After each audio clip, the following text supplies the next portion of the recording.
Hey everyone, it's your favorite Blurs here to talk about the Zack Snyder version of the Justice League. This was the movie DC fans deserved 4 years ago, and I'm so excited that we got this one and can't wait to talk about it with you guys. Man, I couldn't even believe this movie was as good as it was. I thought with their track record, notwithstanding the last Justice League, and we'll talk about that one, but the Snyder Cut was a step above the rest, and I'm so glad. Yes, this was everything. I know there are people who are like, oh, it's too long. Don't care, worth every single hour. But let's get into it. So what are the few things that you didn't like about the movie? Ooh, okay.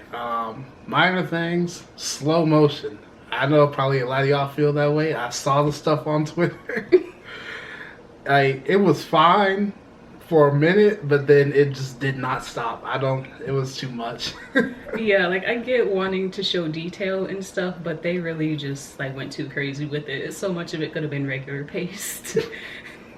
Like, I think the worst way they implemented was the iris scene. That's another thing I didn't like. If it had been like a normal meet cute, like, yeah, that's cool. Them meeting at the door, they smile at each other. I'm like, wait, is that supposed to be Iris? And you think about that. Right. For his movie. And I'm just thinking, okay, cool, that's it. And then she's driving, still looking at him, smiling, turning the corner. I'm like, bruh. Get it together. Like, you'll see him for another 2 hours, 30 minutes somewhere down the line. Yeah, we didn't need that much time. And you brought it up earlier, but like brushing the hair out of her face while she's falling out of a car. Like, come on, we didn't need all that. You could have just grabbed her and kept the movie moving. Yeah. But the Flash character definitely improved on. Can't wait to see what they do with his movie if it ever comes out. It's supposed to sometime this year, I think, or next year. Gotta check. What about you? Anything you didn't like about it? Yeah, so he actually pointed this out while we were watching the movie. When Cyborg is like listening to his dad's tape and he, goes to the roof to start practicing, it looked like Tony's scene in Iron Man when he is, testing the flight suit and stuff. I'm just like, oh my God, now I can't unsee the parallel. And then on top of that, the helmet for Cyborg, like when he takes off and it closes around his face, I'm like, I am Iron Man. As a DC fan, it just hurt because there are already so many parallels between Marvel and DC, and it's hard for people to keep track of who copied who. So for this to be a blatant... This does not help. For this to be like a blatant copy of Marvel's very first like MCU movie, it hurt my soul. And Cyborg doesn't look like that when he flies. He looks normal. Like, come on now. Yeah. And then also, Wonder Woman's fashion sense throughout the years has bothered me to no end. But this scene in particular, and I feel like the other women understand what I'm talking about. When she jumps down into the cave after she sees the flame on the news, like the white coat, the bun, perfect, you look beautiful. Why are you jumping down into a hole in matching heels? How did the shoes not break? What? That's another thing I'm not going to jump into, but like women wearing white clothes in movies and they're in dirty environments and that thing is stain free when they leave pisses me off. She should have come out and there were some smudges or something. Like, she had on white heels. She ain't kick a rock nowhere. Ain't step on a single rock, nothing. And those heels had to be made of the same metal as her shield and sword because those things did not crack a single inch on that landing. And Wonder Woman is nothing but solid muscle. So you're telling me she jumped what had to be at least 50 feet onto some regular ass Jimmy Choos? No. But again, her fashion sense throughout the years has bothered me to no end, as with so many other heroes. But those were my biggest issues with the movie, but there was so much more good than bad. So what was one of your top highlights of the movie? I'm gonna say it straight out. Spoiler warning if you haven't seen it. 3, 2, 1. Darkseid is in the movie. Oh my God. Oh, y'all don't know what I felt when I saw him. I was like, when first Justice League came out, I was like, the one way they can catch up right now is if they actually bring Darkseid in. Mm-hmm. Steppenwolf in the old one, he's like all 3 mother boxes for like hours, I'm assuming at that point. I'm like, yo, they're gonna get there. Superman will get there. Darkseid's gonna be there. Right. I'm like, this is gonna be the fight we need to see. And, and we never got him. So when he shows up earlier in this movie, like for the first time, and there's multiple times by the way, like when he shows up, he's fighting Hippolyta and all of them, the Atlanteans. There was the Lantern, right? The Green Lantern, and then also the Olympus gods, like The, Zeus yeah, and yeah, Ares. yeah. Like that made the movie before the movie even kicked off for real. Because like we had just got like maybe a few scenes between the team wasn't even together yet when we saw Darkseid. Mm-hmm. So I couldn't even believe it. I was like, oh, this movie's already like at least 8 out of 10 solidly. Oh yeah, definitely. Like that flashback scene compared to the original one from 2017 was so much better. It was so hard to see the lantern in that first one. Like, wait, was there a lantern? And then also showing that Ares gave Darkseid that work, which is why Wonder Woman can give Darkseid that work. I loved the connection and just seeing like how much it took to drive him off of Earth. Like really spoke to how powerful Darkseid is, and I'm so glad they stuck true to that from cartoons and comics. Like that was definitely a really big thing for me. So I just want to say this now: if you're one of the 5 people that likes the 2017 version more, you're not gonna like this review anymore. So I'm about to kind of go off because I gotta talk about Cyborg, because we got a criminal lack of his story in that first version. Man. Like he runs. He's a mother box as a human. Right. He's supposed to run this story. He's their #1 connection to everything. Yeah. And like they do so well building up who this character is. Like you get his anger at his dad. You get that he's someone who likes to help people. Like the person the grades he fixed for his classmate who was struggling or whatever. Everybody said he stimulated that one lady's account, like Cyborg. Cyborg was giving out the stimulus checks we really needed. Like, Cyborg, I'm a stand for you. Hit me up, please.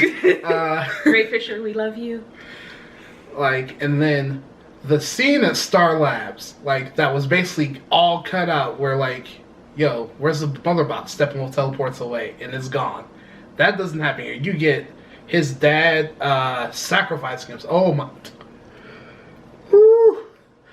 Just so he could mark the box to be tracked, not even try and like deactivate it or anything. Like, I actually thought he was trying to kill the box, but when we learned, because they set the seeds up, like, the mother box becomes the hottest thing when you activate it.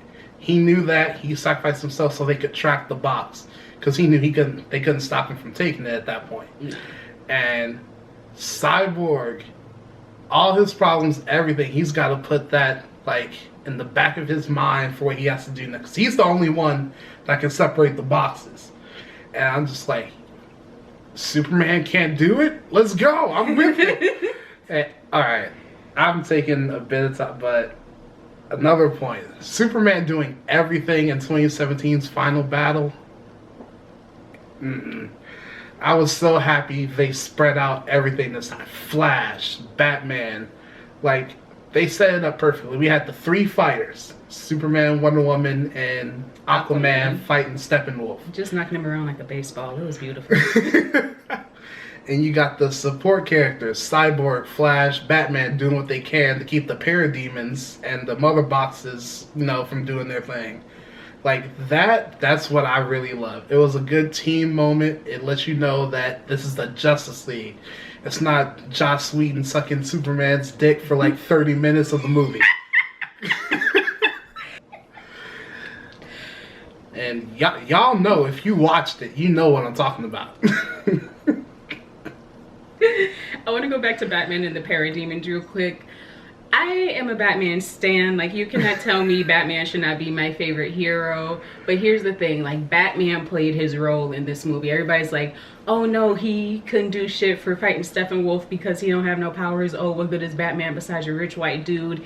He took out so many parademons off that tower. He made it easier for Flash to build up speed. Like, yeah, Flash got hit, but it could have been so much worse. He took out so many. Like, he knows his role. He's like, yeah, I am the funder of the Justice League, and I make it easier for y'all to use your powers. So I'm so glad they used him properly. And they took away a lot of his comedic lines from the original movie. That was another issue with me. They were trying to like make Batman into the Flash with his comedic relief. So I'm glad they kept like the serious, calm, yeah, I'm gonna do what I can, but we are getting shit done Batman. Like, and he knows what he is. Like, Flash has to, wait, what are your powers? He's like, I'm rich. I'm like, that's all he needs to be right now. For real. Like, money is solving so many problems right now. So what are some other highlights? Ooh, okay. I covered the final battle, Darkseid, and I think, what else did I do? I did Cyborg. Oh, the other guest hero, unfortunately, only got like 2 scenes, but Martian Manhunter with, I want y'all to know, I was like, wait. When Martha is having the scene with Lois, and I'm like, that's a pretty dope scene. That's cool. We get it. And her eyes start glowing. I didn't process what was actually happening because as soon as her eyes started glowing, I was like, is she getting shot from behind? Like, the eyes something about to melt from her face. So I like paused and want to look at it. And then, I was freaking out because I already knew who it was. And then I heard the cape switch before I was like, wait, hold up.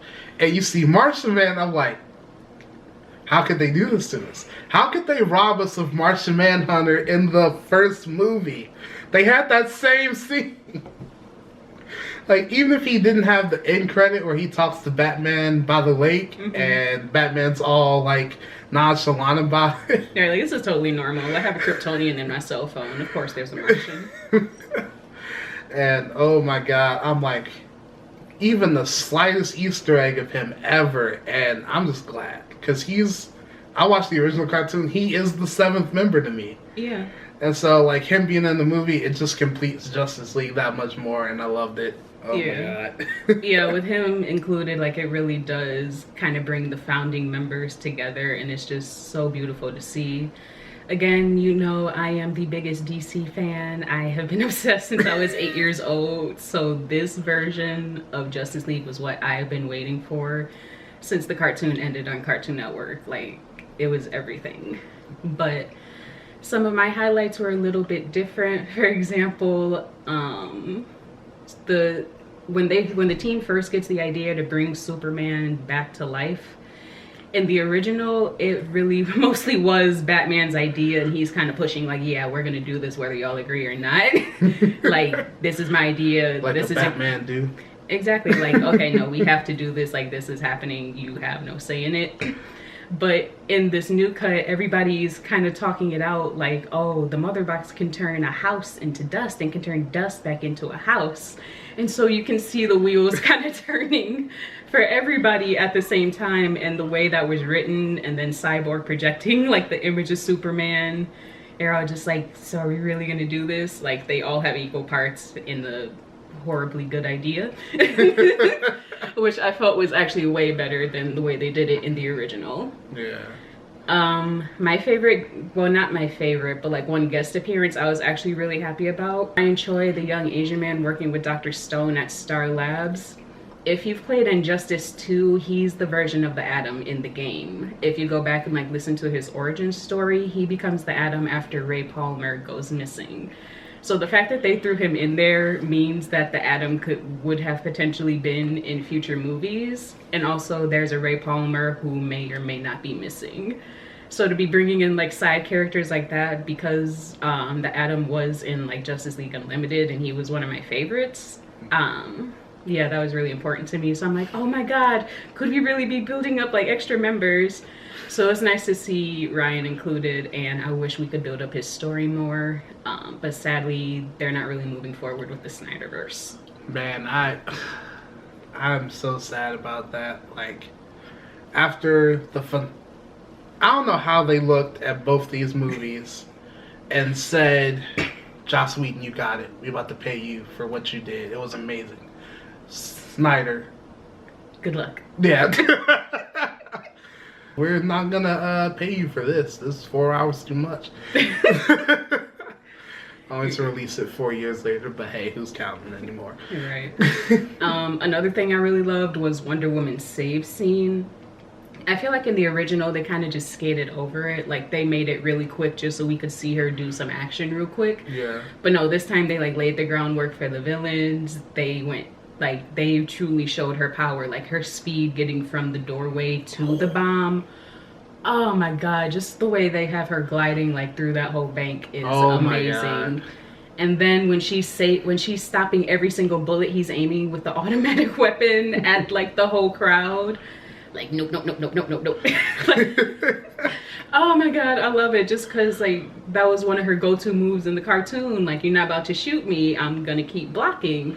So for her to do it so effortlessly, and again, just adding more detail, that was my biggest thing with this movie for every character. Yeah. Like, they truly laid the foundation, showed off their powers well. Like, we got to know them as people and as heroes, which was really missing last time. And, of course, the nightmare scene was amazing. I love this because, again, it's coming from, like, comic source material. There is a line where, you know, Lois dies and Superman's like, oh, fuck it, my great love is dead, so time for the world to burn. So for Batman and Joker to have that exchange that's, like, really true to them as characters, I enjoyed it because the Joker in Suicide Squad is not my favorite. So hopefully we get to see more of the nightmare scene, maybe in Flash's movie. Maybe he'll go back and we'll see some we future can only stuff hope at this point, right? Since both him and Batman will be in that movie. But fingers crossed. But this movie was everything we needed. A breath of fresh air already. But I'm glad we finally got it. It's the man. Like, that's all we really can say. So if you haven't already, please be sure to check out the Snyder Cut. I promise it's worth the 4 hours. Don't listen to anybody else. Listen to us. If there are two authorities on DC, it would be the two of us. I'm repping Batman. She's repping everybody else. So you know it's all love over here, and we have to give Zack Snyder his props. Thank you to him for this version. Thank you to HBO Max for releasing it. Like, my little fangirl heart is at peace. And now I'm gonna go back and watch it again just so I can have that feeling again. But please be sure to tell us your thoughts below. Good, bad, ugly. We do want to talk to you guys. And do not forget to follow on every other social media platform, Blurred with a Blog, Facebook, Twitter, Instagram, and now on Twitch. We're working on a schedule to get our streaming set up so we can play with you guys and you can kind of see how good or not so good we are at some of these games. But thanks for tuning in as always.